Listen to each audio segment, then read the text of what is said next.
Ton cerveau il voit ça dans ta to-do, il se dit mais oh my god, il y a trop de choses à faire. Prenez un déca allongé s'il vous plaît. Ça va être une bonne journée, ça va être une bonne journée, ça va être une bonne journée, ça va être une bonne journée. Dans cette vidéo, j'ai décidé de te partager toutes les choses que j'ai mis en place et qui ont amélioré mon quotidien. Cette vidéo, elle va clairement changer ton quotidien. Et tout commence dans le réveil. Pourquoi ? Parce que moi, le truc qui m'a vraiment aidé à me sentir beaucoup mieux au quotidien, c'est en fait de me lever, mais de ne pas rester à traîner dans mon lit, de ne pas traîner sur mon téléphone, c'est la pire chose à faire, et de ne même pas traîner dans mon lit à rien faire. Parce que si je traîne dans mon lit à rien faire, mon cerveau... il va penser à beaucoup de choses et il va tendance à tout prendre négativement, à stresser très rapidement. Du coup, moi, ce que je fais, c'est que j'ouvre l'œil, boum, je sors de la couette et je pars me préparer directement sans me poser de questions. C'est trop important parce que sinon, je commence la journée sur des notes négatives et c'est pas cool. Du coup, c'est pour ça qu'on va se lever directement. Hop. Et c'est pareil, le téléphone, mode avion jusqu'à ce que je sois prête. Je ne regarde pas avant d'être prête, habillée, tout ça, parce que si je commence mes premières minutes, ma première demi-heure, on va dire, de la journée sur du stress, parce que je sais pas, tu reçois des trucs, tu vois après. Pour l'instant, tu te concentres sur te préparer dans de bonnes conditions, tu conditionnes ton cerveau, tu lui dis ça va être une bonne journée, ça va être une bonne journée, ça va être une bonne journée, ça va être une bonne journée. Tu te le répètes. Bon, ça paraît un peu fou comme ça, mais des fois je me le dis quand je sens que je suis pas très bien, je me dis Marie, ça va être une bonne journée, ça va être une bonne journée, ça va être une bonne journée.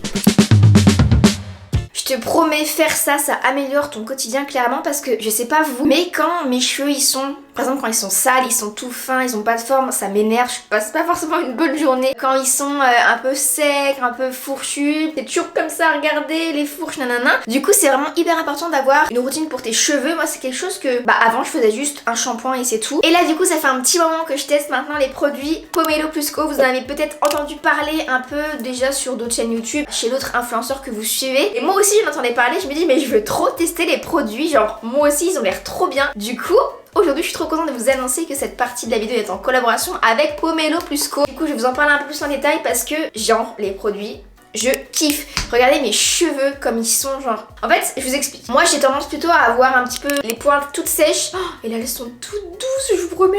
Faudrait que vous touchiez. Je le fais pas à chaque lavage de cheveux, mais quand je le fais, j'essaie de le faire au moins une fois par semaine. Je fais du coup ce masque-ci. Donc c'est un masque au matcha. Et du coup, il va venir hydrater vos cheveux. En fait, vous avez juste à le mettre au frigo 10 minutes avant l'utilisation. Après, du coup, tu le sors du frigo, tu l'appliques sur tes longueurs et tes pointes. Et après, tu laisses poser 30 minutes. Pendant 30 minutes, qu'est-ce que tu fais? T'optimises ton temps. Et moi, ce que j'ai fait, c'est que j'ai fait mon ménage. Souvent, je fais mon ménage, je range un peu mon appart. Enfin voilà, c'est ce que je fais parce qu'en fait, tu le mets sur tes cheveux, mais tu le sens pas forcément. Par contre, l'odeur, elle est incroyable. Genre, quand tu marches, du coup, quand tu fais ton petit ménage jusqu'à tu fais autre chose à côté, tu sens l'odeur, c'est incroyable. Après ça, du coup, je vais venir le rincer dans la douche 30 minutes plus tard. Et je vais venir, du coup, me laver les cheveux avec le shampoing. Donc, c'est celui-ci. En plus, je sais pas ce que vous en pensez, mais les packaging, ils sont juste trop beaux. Hyper colorés, j'aime trop. Donc, ça, c'est le shampoing pour tes cheveux. Donc, c'est au bambou. Il est vraiment génial et l'odeur est hyper agréable. Et du coup, après, je vais mettre l'après-shampoing. Qui, non, mais si vous sentez l'odeur, ça sent. Je pense que ça sent le yaourt à la pêche.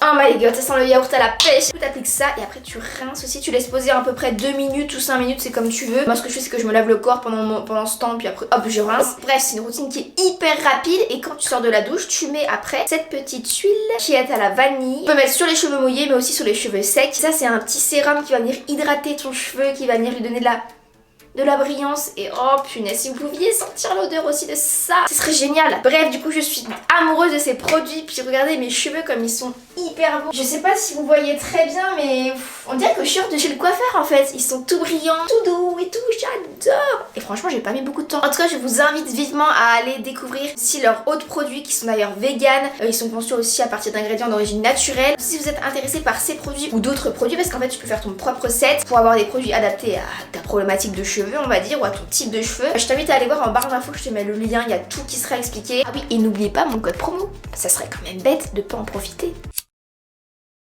Venez on prend le café ensemble, tiens.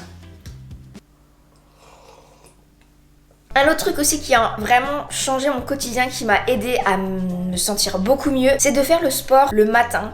Dès que je me réveille, pareil. Bon après moi j'ai la chance de pouvoir inclure ça dans mon emploi du temps. Je sais que tout le monde n'a pas la chance. Après, vous n'êtes pas obligé de faire comme moi une séance, moi je fais une séance d'1h30 à peu près. Vous pouvez faire juste un tout petit peu d'exercice physique, c'est-à-dire même aller un petit peu marcher dehors, genre 20 minutes, faire une petite séance de sport de 10 minutes, enfin c'est toujours mieux que rien. Et c'est une activité physique qui va vous libérer d'une espèce d'hormone où après t'es trop content. Moi je sais qu'après ma séance, je suis trop contente, des fois je suis pas très bien avant, du coup j'y vais, hop, je pose pas de questions, je le fais ma séance et je me dis que après je vais être beaucoup mieux. Et du coup après quand j'en sors, bah je suis toute contente et hop la productivité, hop elle part, je suis hyper productive. C'est pour ça qu'on dit souvent qu'il faut faire du sport le matin, parce que après tu t'es tout content, du coup t'as envie de faire plein de trucs, tu vois. Donc là je bois mon café comme d'habitude et après je vais aller à ma séance de sport. J'aimerais bien vous emmener, mais c'est vrai que des fois c'est un peu chaud patate de filmer. Écoutez, je prends mon téléphone et peut-être que je vous filmerai ou pas, je sais pas, parce que c'est chaud patate quand même. Bon bah effectivement c'était assez chaud patate, j'ai juste filmé en fait quand je faisais ça. Cardio, ok. Après m'être défoulée sur le tapis, j'ai fait de la muscu. J'ai pas trop filmé parce que j'ose pas filmer. Pourtant il y avait pas grand monde ce jour-là, mais bon, je sais pas, puis je sais même pas où poser mon téléphone. Bref, j'ai fait ma séance de sport et ça m'a fait trop du bien. Il y a un truc aussi attendez, je pose mon ordi, qui a changé mon quotidien. C'est de trouver mes pics d'énergie. Je m'explique. En gros, il y a des moments dans la journée où t'es hyper productive, où t'es hyper en forme, t'as envie de faire plein de choses. Et à contrario, il y a des moments dans la journée où t'es un petit peu down, où t'es fatigué, t'as la flemme. C'est normal. En fait, le truc qui a changé pour moi, c'est le moment où j'ai découvert mes pics d'énergie. Les moments de la journée où j'étais la plus productive et les moments de la journée où au contraire j'étais un peu fatiguée. Ça sert à quoi de trouver ces pics d'énergie, tu vas me demander? Et ben ça sert à accepter les moments où tu te sens fatigué, tu vois. C'est-à-dire que moi souvent je suis fatiguée à peu près vers 15h à 17h, c'est un peu au ralenti. Alors que après vers 18h jusqu'à 21h, au contraire je suis hyper productive. Ah oui, et je suis aussi productive le midi, c'est-à-dire de midi à 14h à fond. Bah maintenant je sais que c'est sur ces plages horaires là qu'il faut que je travaille le plus et que voilà, sur entre 15h et 17h, 17h30, je suis un peu au ralenti, ou alors c'est les moments où je peux peut-être sortir. Si j'ai beaucoup de travail à faire, bah je vais quand même sortir parce que je me dis vas-y je travaillerai à fond après. Voilà, à quoi ça sert de trouver ces pics de productivité. Et vous, c'est quoi vos pics de productivité? Curieux de savoir parce que je sais qu'il y en a qui sont plus du matin, plus du soir, enfin dites-moi en commentaire. Mais voilà, moi c'est midi 14h, 14h30 et 18h, 20h30, 21h. Voilà. Bonjour, je vais prendre un déca allongé s'il vous plaît. Quelque chose que j'aime énormément faire depuis que... Enfin j'ai plein de copines qui le faisaient, elles me disaient Marie tu devrais trop le faire. À chaque fois je le faisais jamais et maintenant je le fais tout le temps. C'est tout simplement bosser dans des cafés. Là je suis mieux tout le monde, alors je suis vraiment dans mon monde parce que je sais pas si les gens me regardent, mais bon. Bon là vu que c'est l'après-midi tard, il est 17h, j'ai pris un déca. Et du coup bah voilà, j'aime trop me poser dans des cafés où moi je suis dans ma bulle, je fais vraiment mon montage à fond. Et ça change tout parce que t'es beaucoup plus productive et quand tu rentres chez toi, bah après c'est vraiment fini quoi, tu vois. Et j'aime trop les prêts à manger. En plus sachez que... Ce n'est pas un partenariat même si j'adorerais, mais écoutez bien parce que ça vaut vraiment le coup. Ceux qui ont un prêt-à-manger vers chez eux, foncez, hein. Moi c'est mon rêve, hein, je vous promets. Prochain critère d'appartement, un prêt-à-manger dans ma rue. Tu payes genre 20 € un abonnement, tu payes ça par mois et t'as le droit à 5 boissons par jour gratuitement. Tu payes 20 € et t'as 5 boissons chaudes par jour. Des fois j'aimerais bien le faire, le problème c'est que j'habite pas près d'un prêt-à-manger donc c'est un peu galère. Mais bon, peut-être un jour, je sais pas, faut que je réfléchisse. Voilà, il y a une habitude que j'aime trop faire et que j'ai installée depuis maintenant. Bah, je pense que je vis à Paris, que je vis seule. En fin de journée, souvent, je vais me balader, je vais marcher. Là, je suis allée acheter du pain, du pain de seigle à la grande épicerie de Paris. Je sais pas si vous connaissez la grande épicerie de Paris, mais c'est un endroit, c'est pas très loin des Invalides. On continue en images pour que vous puissiez visualiser. Mais en fait, ça fait un peu comme un Galerie Lafayette, comme un printemps, mais version food. C'est vraiment trop beau. Il y a beaucoup de choses à manger qu'on trouve pas partout. Les trucs un peu aussi d'autres pays, genre américains, japonais, italiens. Vraiment, si vous êtes de passage par là-bas, n'hésitez pas à aller faire un tour. Bon, par contre, pour certains trucs, ils abusent vraiment sur les prix, mais bon.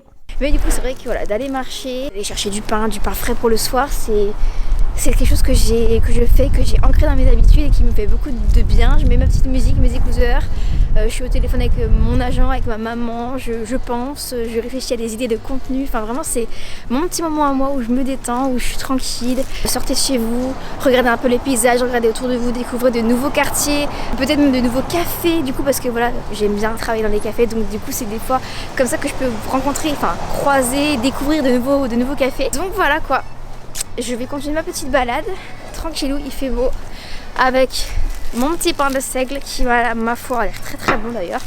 Et voilà, allez, prenez vos écouteurs, prenez votre téléphone, de la musique, allez marcher et vous m'en direz des nouvelles.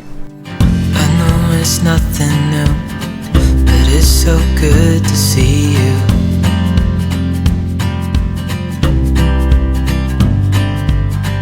We do this every day, and I'm still so amazed by you. So hold me tight through the night.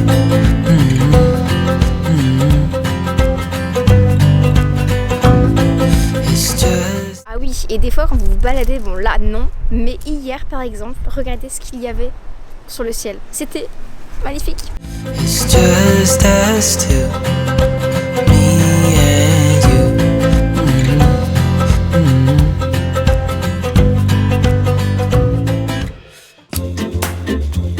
Alors ça, c'est fait. Mais oui, ce que je te conseille vraiment de faire, et moi c'est ce qui a clairement changé aussi mon quotidien et amélioré mon quotidien dans le sens où je suis beaucoup moins stressée, ne pas te faire des to-do list mais à rallonge avec plein de tâches qu'en fait tu ne feras jamais. Moi ce que je fais c'est que tu vois j'en mets quelques-unes. Dès que je sens que ça commence à me stresser, que je me dis il y en a trop, j'étale sur les autres jours et après tu vois en fait je fais ce que je dois faire dans la journée et souvent ça va plus vite que prévu. Du coup après je me retrouve à faire des tâches d'autres jours qui suivent que j'avais prévu, tu vois, et je me suis avancée sur les autres journées. Je sais pas si j'y étais bien claire, mais dans ma tête ça allait, donc j'espère que t'as compris. Mais en gros ça permet d'alléger entre guillemets les to-do list. T'es quand même hyper productif parce qu'en fait tu vas plus vite que prévu, donc du coup tu vas te sentir hyper fière de toi parce que tu auras fixé des tâches qui sont réalisables et tu auras même fait plus que ces tâches-là, tu te seras avancé sur la semaine. Et avant, je mettais tout le temps mais plein de trucs, mais pour te dire, j'étais vraiment une tarée de la to-do list. Parce que qu'est-ce que je faisais? Je mettais 18h30, douche, 18h45, préparer sac. Enfin bref, c'était une horreur. Quand j'étais au lycée, je faisais ça, c'était horrible, trop stressant. Mais maintenant, je mets vraiment que les tâches. Voilà, tâches quoi, je mets pas tout, je mets pas aller faire les courses, aller nanana, sinon ça te fait une liste immense. Ton cerveau, il voit ça dans ta to-do, il se dit mais oh my god, il y a trop de choses à faire. Je mets juste quelques tâches principales et après tu vois j'étale sur la semaine et des fois je coche d'autres jours alors que on est le mardi par exemple et j'ai déjà coché des trucs à faire pour le mercredi, tu vois. Ah oui, et au fait, un autre truc aussi qui m'a rendue beaucoup plus confiante, je pense. Ça va paraître bête, hein, mais c'est de faire mes ongles. Mes ongles, je les fais maintenant, ça va faire 1 an, je pense, bientôt. Ça va faire 1 an déjà, waouh. Quand j'ai mes ongles, je me sens tellement plus confiante. Très bizarre, mais des fois, un simple petit changement physique, on va dire, parce que bon, c'est des ongles, c'est pas non plus... voilà. Ça peut tout changer. Avant, j'avais des petits ongles tout petits. Comme j'étais assez stressée avec l'école, je les rongeais un peu, donc voilà.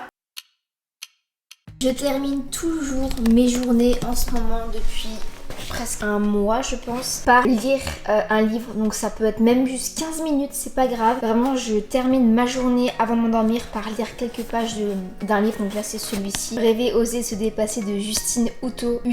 Je sais pas, ouais si c'est Hutto je pense. Enfin je lis beaucoup de livres de réflexion personnelle et je trouve que ça apporte tellement. Avant de vous endormir, votre cerveau il se concentre sur la lecture et moi personnellement ça m'endort hyper rapidement en plus. Juste vous lisez et vous êtes en plein dans votre livre et puis voilà quoi, l'esprit il est pas ailleurs, il est là-dedans. Puis la réflexion personnelle ça aide beaucoup d'ailleurs, ce livre là je le conseille vraiment. Enfin, il est tellement bien fait, tellement bien structuré. J'aime bien parce que Justine du coup elle écrit un peu son expérience, parce que c'est aussi la créatrice de la marque Respire, je sais pas si vous connaissez. C'est vraiment de la réflexion personnelle basée aussi sur son expérience à elle et aussi l'intervention de professionnels dans différents domaines en fait, donc c'est hyper intéressant. J'ai des boutons, voilà pourquoi j'ai ça. C'est une lotion anti-imperfection que je mets tout le temps avant de dormir. Mais du coup aussi ce que je fais avant de dormir et qui m'aide beaucoup, mais vraiment genre ça m'aide à me sentir beaucoup mieux au quotidien en fait, je pratique la gratitude. J'avais lu ça dans le livre de Jonathan Lehman, Les Insectes du Bonheur. C'est un livre que j'aime énormément, de réflexion personnelle aussi. Et en gros il disait que voilà, fallait se remémorer 3 choses positives de ta journée. Donc ça peut être des choses simples auxquelles on pense pas forcément, auxquelles le cerveau il pense pas forcément, mais en fait c'est des trucs qui t'ont rendu heureux, qui t'ont fait te sentir bien. Et ben moi je remémore ma journée et j'essaye de trouver au moins 3 trucs positifs. Je vous en avais déjà parlé de ça, que je le faisais, mais ça aide vraiment au quotidien, je vous promets. Et au moins vraiment vous avez terminé votre journée avec un petit livre en étant sur des notes positives et comme ça vous conditionnez votre cerveau à commencer le lendemain la journée sur une note positive. Ah oui, une chose, ces habitudes, ces choses que j'ai mis en place, ça marche pour moi mais pas forcément pour toi. On est tous différents en fait, donc il suffit juste d'essayer, d'expérimenter et de voir ce que ça fait pour nous. Je pense que être bien au quotidien, en fait, c'est trouver son équilibre, son mode de vie, ses habitudes et surtout ne pas se focaliser sur le mode de vie des autres, sur les habitudes des autres parce qu'on est tous différents encore une fois. Il faut se comparer qu'à soi-même. On se fixe un objectif qui pourrait encore améliorer notre quotidien. Moi, tu vois, ça serait m'écouter davantage, moi, mon corps et mes envies, et aussi faire plus de choses nouvelles, inconnues, qui peut-être me feront peur au début, mais en fait, je sais qu'elles me rendront heureuse. En gros, sortir de ma zone de confort, ouais, je crois que c'est ça en fait. Hours just to please you.